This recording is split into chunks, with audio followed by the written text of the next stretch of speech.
Hey all, so today we're going to be doing a watercolor tutorial. I had a request from a fellow YouTuber friend. Her channel is Forever Mish 26.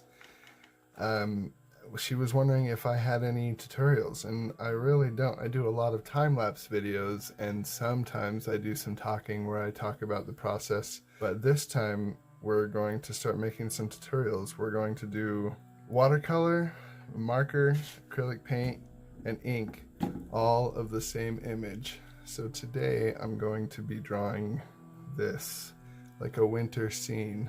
As far as tutorials go, I'm just going to keep this real simple and just talk about what I know. So let's jump into it. First of all, with watercolor, you're going to need watercolor paper.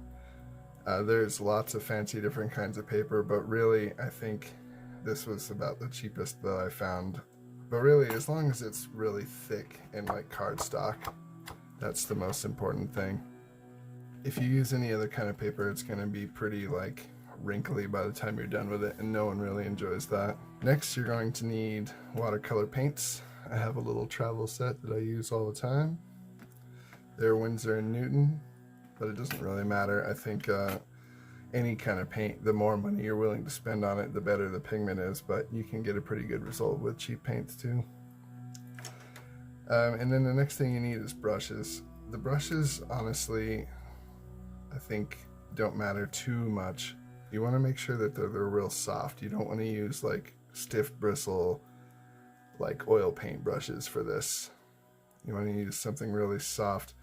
But the shape, I'm going to go over a few of these different things. Round brush, flat brush, fan brush, liner brush. As far as the size, that's really going to be up to you. I think whatever you're comfortable with. The thicker brushes are going to hold a lot more water, which is usually like less control in a painting. More control with less water. And really this is the best. This is what I use all the time. This is a brush with an aqua chamber in it, so it'll like auto feed water as it goes by, and it's really nice. For my purposes, I'm going to set aside the sketch pad just for a second, and I'm going to use this surface here from a picture, and I'm going to tape down the edges. You can work in a sketchbook when you're doing watercolors, but you're going to end up with wrinkly pages, and there's nothing wrong with that. And you can even tear out the page and repeat this process and just use a spray bottle and mist down your finished painting, and it'll tighten up. But I'm going to try and do this straight from the start. Best to use just a pencil sketch. You can just go in without sketching, of course, but I wanted to have a little plan since I'm filming and sometimes my brain can't talk and paint and film all at the same time, so see how that goes. But as I tape down this with just regular old painter's tape, it's going to keep the paper from wrinkling. It's kind of going to tighten it up when it dries again. Plus, it leaves a really satisfying white edge around your painting too. The last and final thing you're going to need is water. I have 3 different things of water here. I have a little spray bottle, which I'll use first.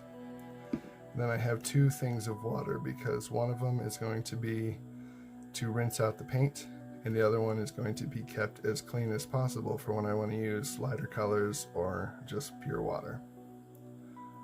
I don't know if those are going to be in the shot. We're almost ready to go.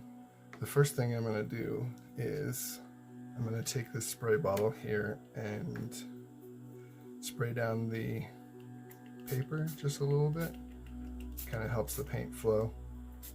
I'm also going to spray down the paints. Kind of gets them started.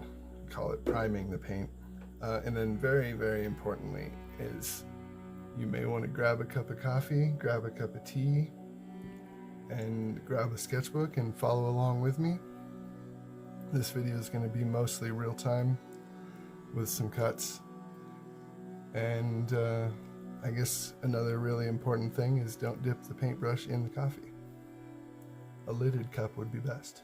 So I'm going to take the biggest brush that I have because I want to kind of cover a lot of area. This brush is like a big old mop, and I really don't want all that water because I did put some water on the paper already. I'm going to take some blue because this is going to be like a night sky, and I'm just going to give it a little bit all over the page. Watercolor tends to dry a lot lighter than you think it is, so really when you're working with watercolors, the thing you're going to be doing is layering a lot. And this even includes like waiting for your painting to dry before you go at it again. See, my painting is already bubbling up. I don't know if you can see that, but it's bubbling up a little bit, and that's perfectly normal. But you don't want to completely saturate this thing. This is going to be a snow scene at night, so I'm going to get a little bit of that like blue tinge on the snow as well. So I don't mind if the blue just kind of continues on to the whole thing. It's going to be really important in a little while to start paying attention to your values. Start working on the darkest darks. With watercolor, you can't take back any light areas, so the best thing you can do is just take more water and dilute that area to kind of make it white again, like so. Kind of trying to spread out this blue as evenly as possible. Having brush strokes left over is okay because, like I was saying about the layers, it's going to be fine. You're going to end up going over this more than once. But I think I've got sky here. I want to have a really dark sky fading into more of like a slightly pinky purple, and then the mountains are going to be kind of more yellow where the moon might hit them, and then darker blue off to the side. This tree line is going to be mostly dark blue.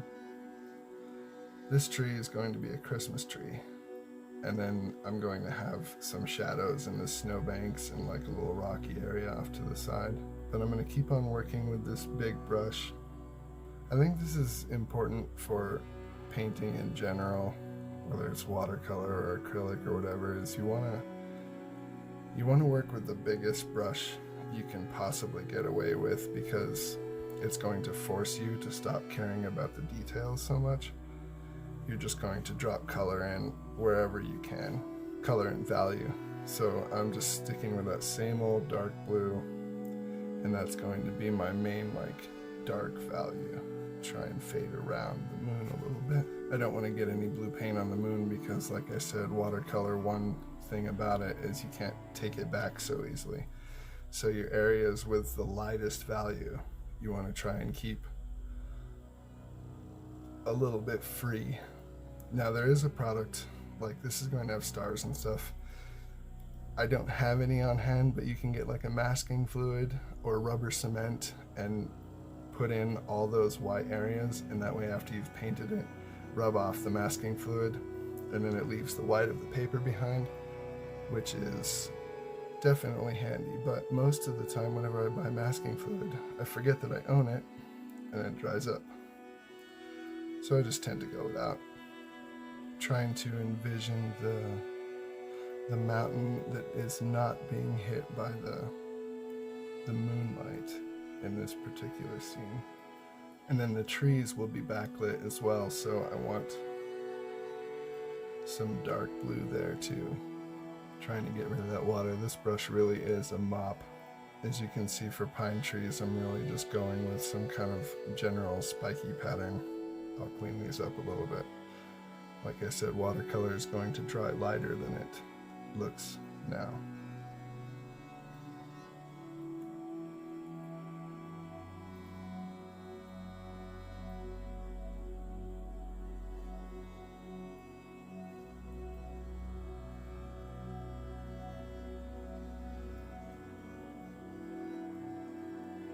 Plus, I'm trying to leave some of this white area behind because I want some snow.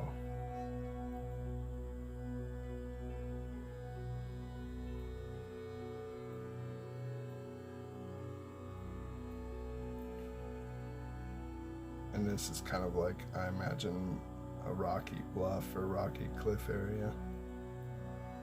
I'm deliberately going with a lot of blue. Blue is a good choice for shadows. You might think brown, but that can work, but it can look a little bit muddy too. You can always paint a little bit of brown on top of the blue too. That works really well to get your values down. So the next thing I'm going to go with is a slightly smaller brush. This one's in pretty poor shape, but it'll probably work.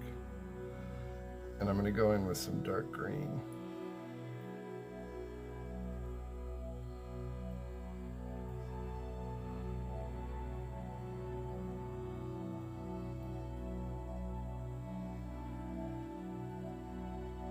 And really, this is not about detail still, it's just getting down some values.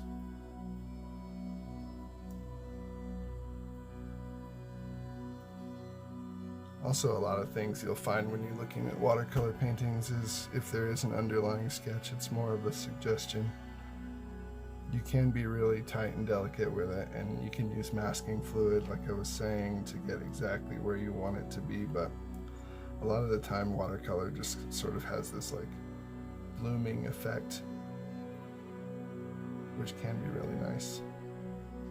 And this wasn't intended to be a river or anything, it's more of a snowdrift, so I'm going to get in some shadows there.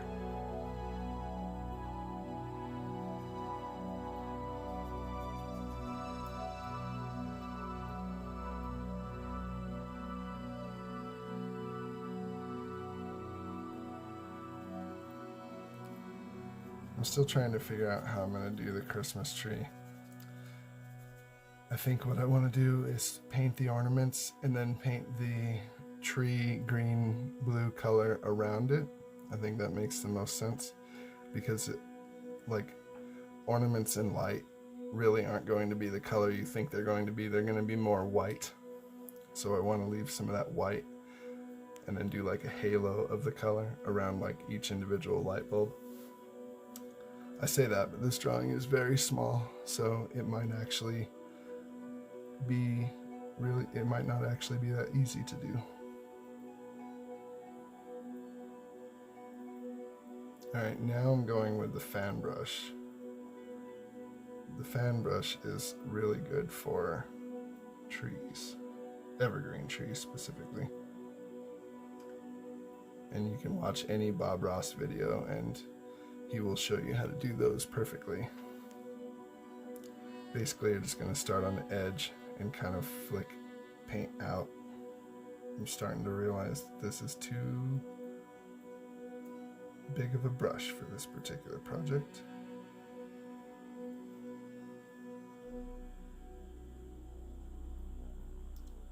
And I'm not left-handed. Yeah, I'm going to need a different fan brush. Success! So I do actually have a slightly smaller fan brush. And it's still really like soft, which is nice for watercolors. We'll see if it works any better. That's the one caveat. You do want to use bigger brushes to force yourself into getting those big shapes down. When it's a tiny painting like this, that can be really difficult. And in my personal opinion, paintings really only get good after a lot of layering. I think a lot of times you can put a mark down and be like, oh my god, I made a mistake. Nothing's really a mistake. You can always come back and add more detail and fix it a little bit. Plus, I think you want sometimes your trees to look a little bit alive, a little bit natural, and that means non-symmetrical.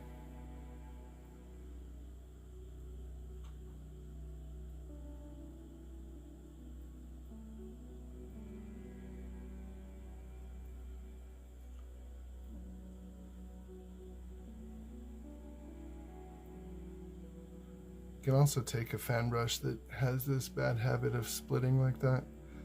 I actually think that's intentional, but I don't like it. You can kind of take it and load it up with paint, and then you can do trees like this too.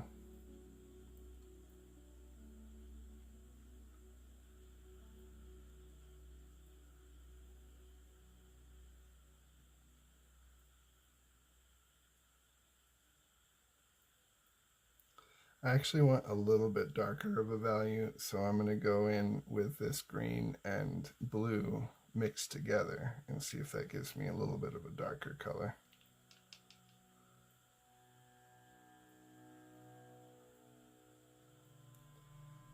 Mixing watercolors is always really fun because you're left with, I mean, unless you use like a giant palette, but you're usually left with all these other colors mixed in too, which is usually pretty nice.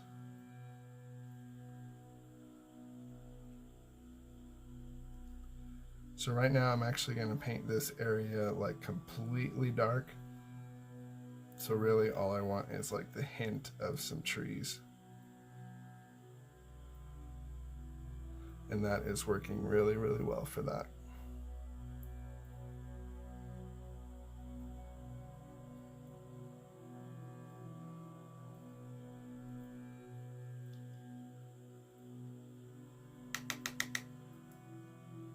So now I'll go back to that big one.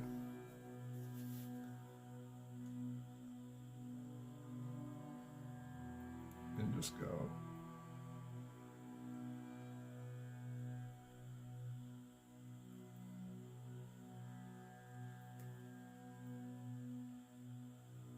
All this layering of paint also gives you like a really nice like atmosphere.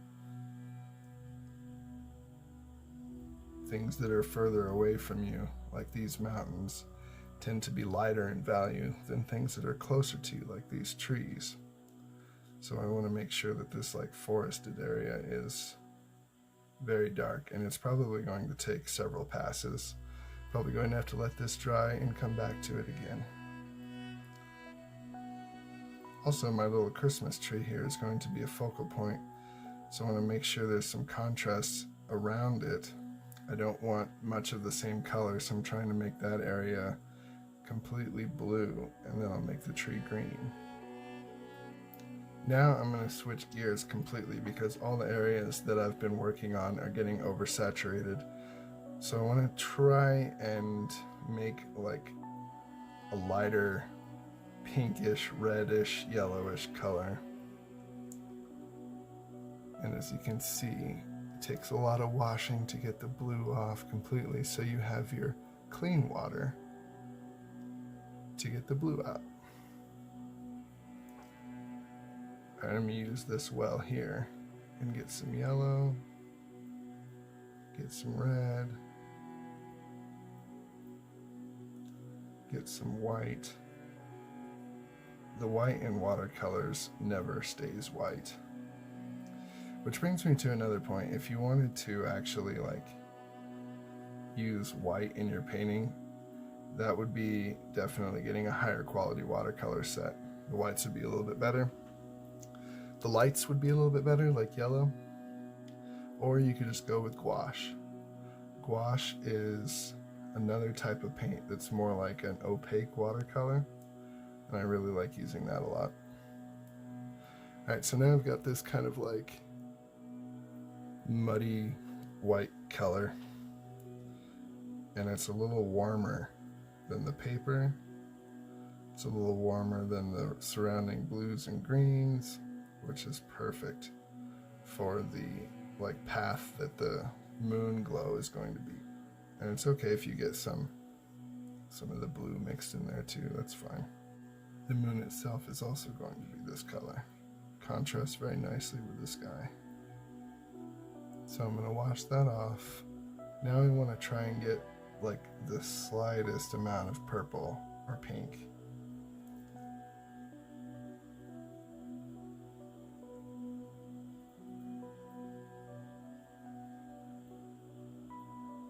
See how that does. And this is going to be my other layer of sky. It actually looks pretty ugly, but that's okay. Everything's going to be layered more than once, and I can even wash this off with water. Just go in there with straight water and kind of like dilute that a little bit. And actually that's not too bad. That's sort of like that evening glow that I'm looking for. If you work with a paper towel or a rag, you can easily take some of that off. So back to the drawing board here with that color. I wanted to have a little bit more pink, not mud. This is a great reason to work in your sketchbook, by the way. Like, I just tried to go straight into a finished drawing, finished painting rather. Okay, that's not too bad. That will dry kind of a nice pinky color. And then when you go for like more detail, take like a smaller brush like this.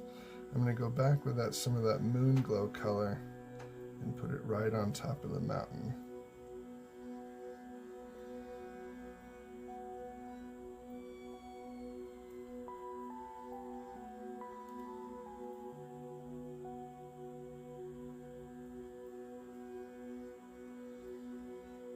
Now, I guess, since I'm still waiting for a lot of these parts to dry, I'm going to go ahead and work on this tree a little bit. So, as I was saying, the lights, like Christmas lights, are going to be very white. So I want to try and retain some of this white from the paper.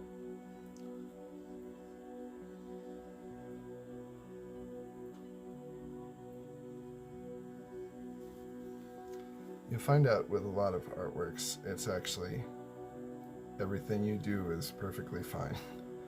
There's no way to mess up anything. You can always go over it with something else. You can always redo it.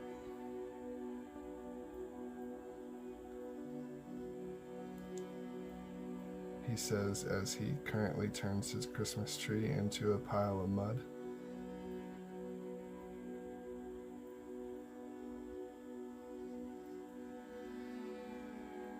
That's right, I'm going to let that dry and then I'm going to come back over it with more greens.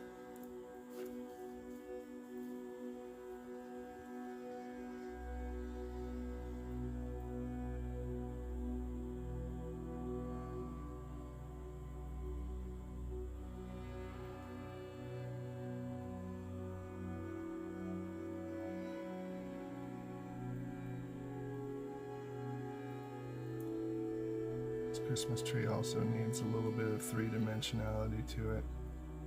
So I'm going to give it a little like well where the trunk would be. And then also the entire side away from the moon needs a little bit of shadow.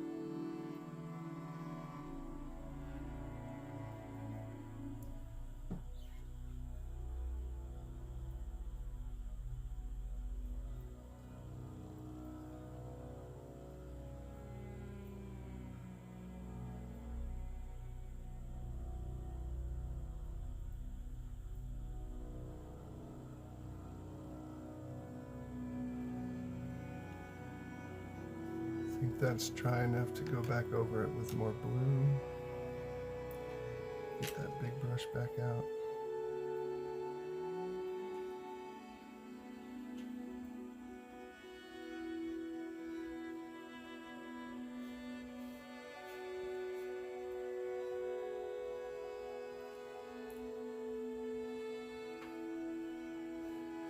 That's a little bit better. That's what I was trying to accomplish. Sometimes you really just gotta saturate the brushes. But as I was saying earlier, the more water, the less control, so it's like kind of hard to tell your brain to do that.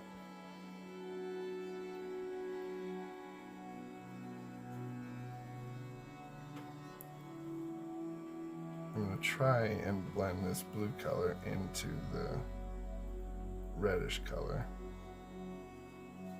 I only really want above the mountains.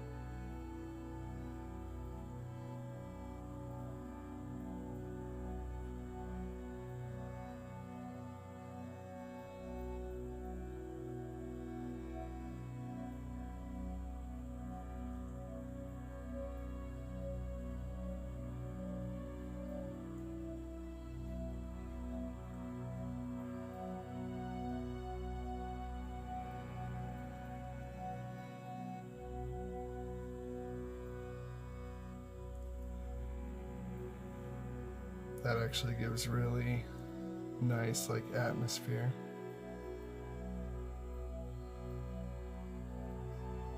Kind of missed some in this corner, so I'm just going to take pure water and blend the paint that's already there.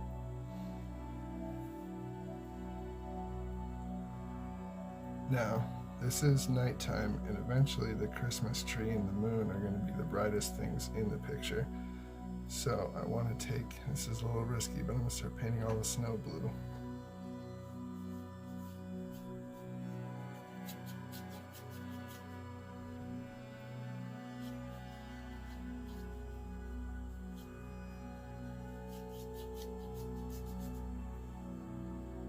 That was a good way for me to quickly like subdue this picture and keep that lighter color, the yellow color.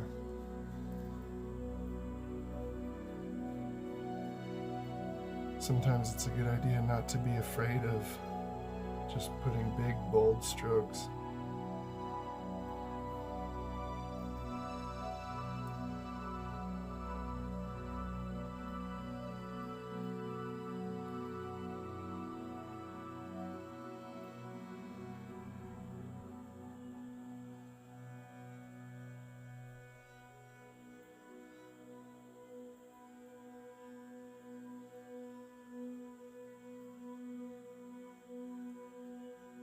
Trying to get this area right on the horizon to be the darkest.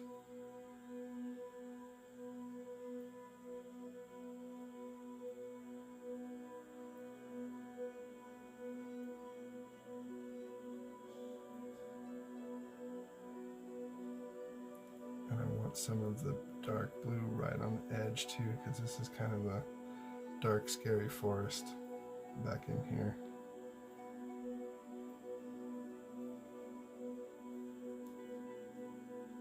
Kind of going with these like curving, sweeping motions, and that gives you an idea of like a valley.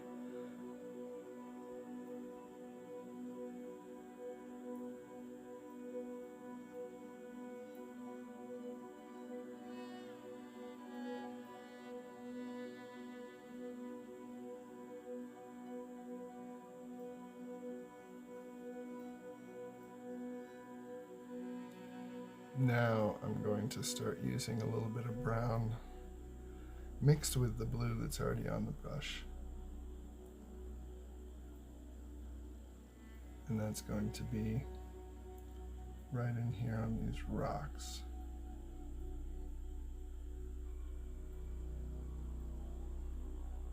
You can see what I'm saying about the blooming. That's usually how watercolor works, is you just tap and then the pigment sort of spreads into the water area.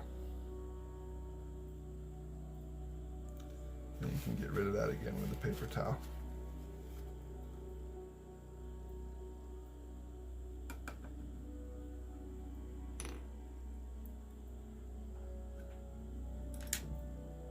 So I'm going to work on the moon itself. And give it a little bit of like definition, because our real moon has these darker spots on it, and it looks nice if you try to make it a little bit more realistic.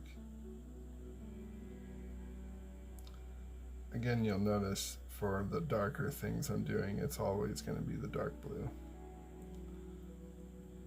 A lot of times when you capture references with photos, you'll see them being like very black, especially in like nature, all the shadows will be black, but that's not really how it is in real life. Like usually when you're standing around looking at a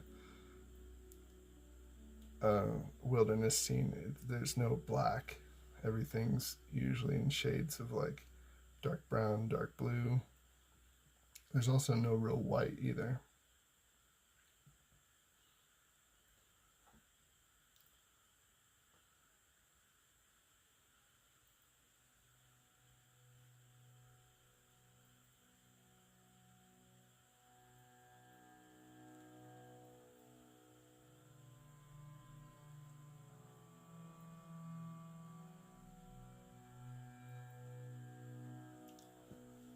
Now I kind of want to give it like a little halo effect.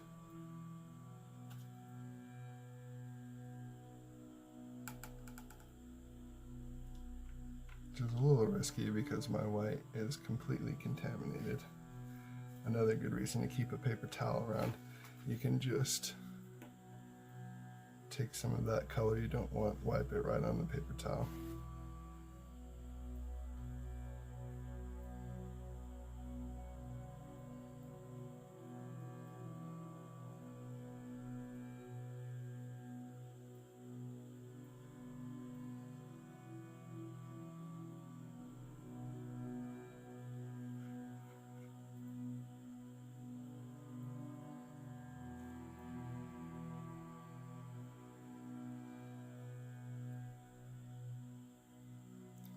Then if some areas seem too dark, just get regular old water and you can kind of re-wet the pigment.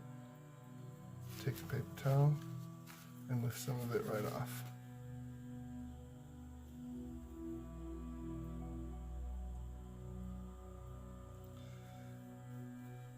One thing you don't want to do that I'm kind of getting into a little bit is mixing yellow and blue with the same brush. That was kind of an accident. It leaves a little bit of a green tinge.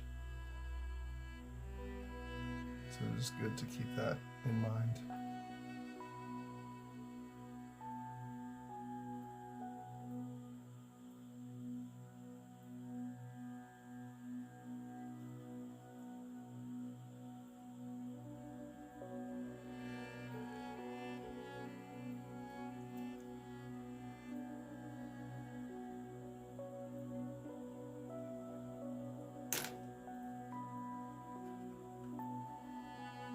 Time for more blue on the sky. More blue in the trees.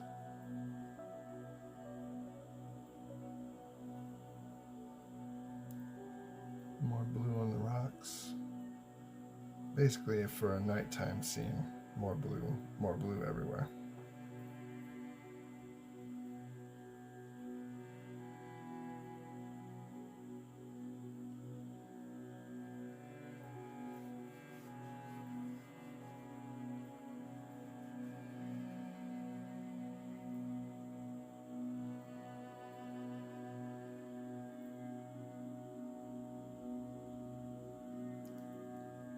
It's kind of hard that I made the blending zone right in the same area as the moon, because then you have this area of like trying to get darker blue on the top and lighter blue on the bottom of the moon, and it's just kind of a pain.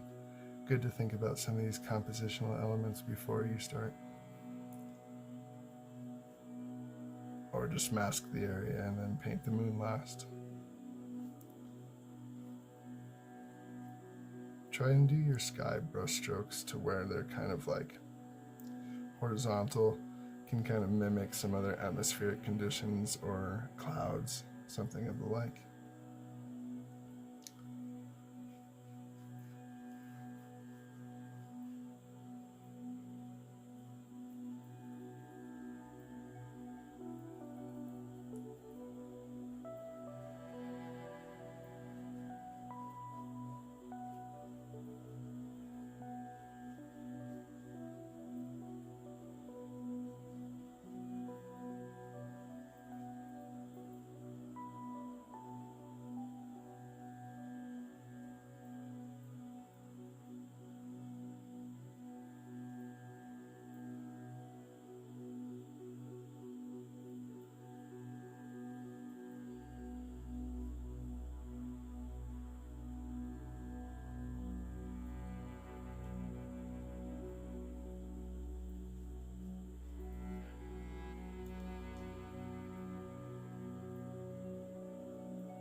I'm going to let this dry for a little bit.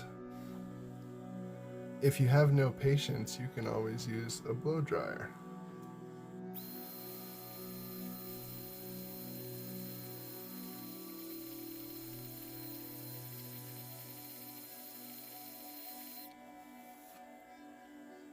So now my painting is dry again, and it's actually very flat again too, which is kind of cool. The tape did its job. It is coming a little bit off, but for the most part did its job. And now that I see the color when it's dry, I know that we're about done. The only thing I really want to do is keep pushing those values. So I see that this mountain is a little bit too light for a nighttime shot, and I also want to try and get these a little bit more darker, but we're getting close.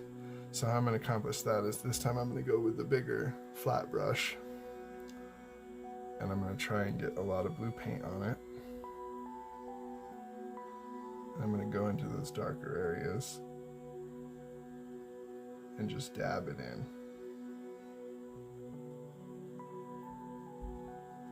It would be nice if my Christmas tree was a little bit brighter, but I can't make it brighter. What I can do is make the areas around it darker, and that will make a big difference, as you'll see.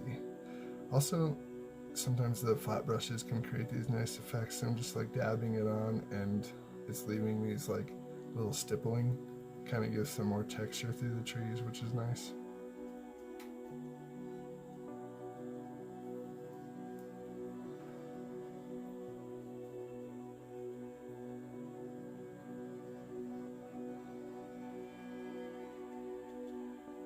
I do like what's happening with the rocks. I think that's really cool. One thing I just want to add is a little bit of dimension to this trail or snowdrift. I don't like how it's all one-sided. So that should about fix that. Kind of like that zigzag is a little bit more interesting. And then I'm going to try and get off some of this blue paint on the top. And then I want whatever's left on the brush, just the very littlest bit of blue to go over my mountain with.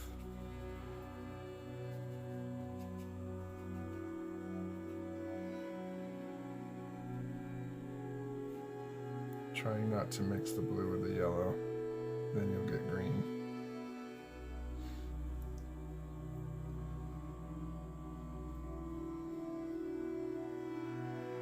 Now I want to try and darken the sky a little bit.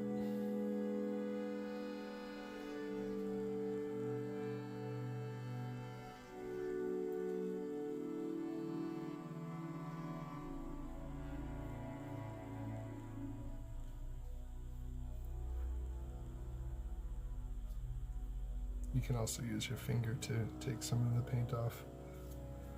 Paper towel is preferred though.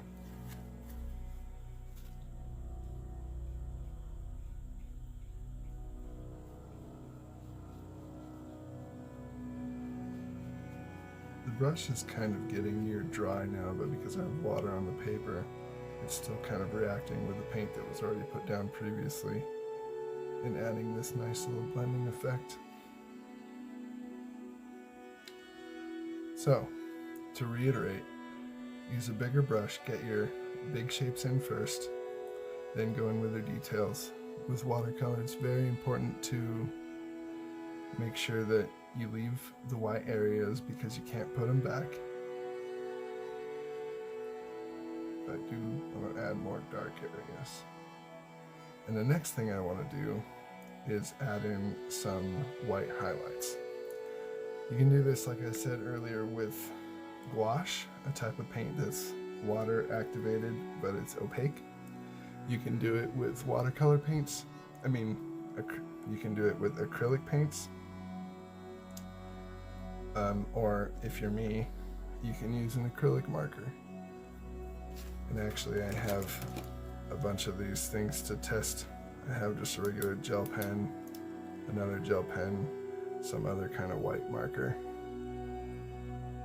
I actually don't like this one very much. This gel pen has worked the best for laying down white, just a regular uniball. But a paint marker, of course, also does a really good job. So I'm going to dry all the watercolor paint again, and then I'm going to use the marker to touch it up.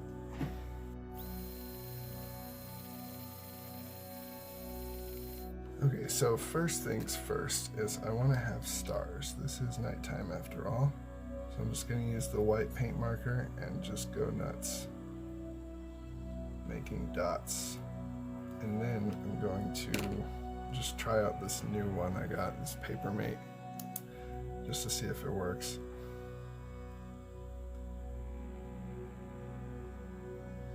And it actually does pretty well. So this is like snow on the tree. But what's going to do a lot better is this.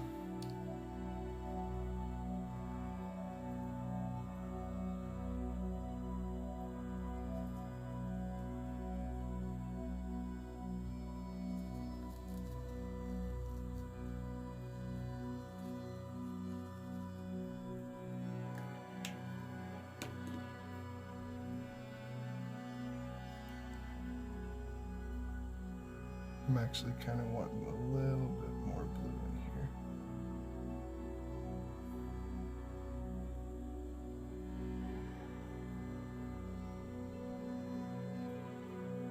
I kind of want that like blue shadowy snow. And then I also want to add the trunk. I didn't want to add the trunk earlier, but it's looking very two-dimensional and I want to try and help that out.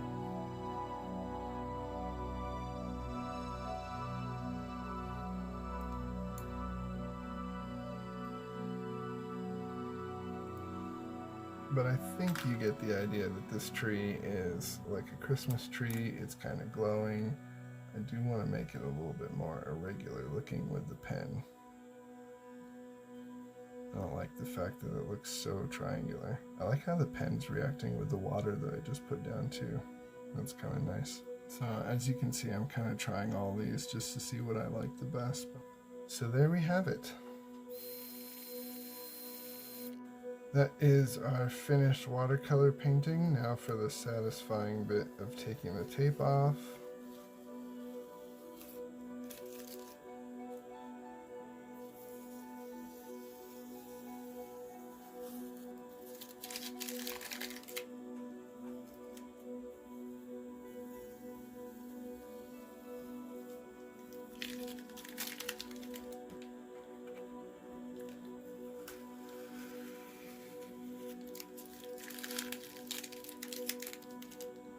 I think that worked pretty well.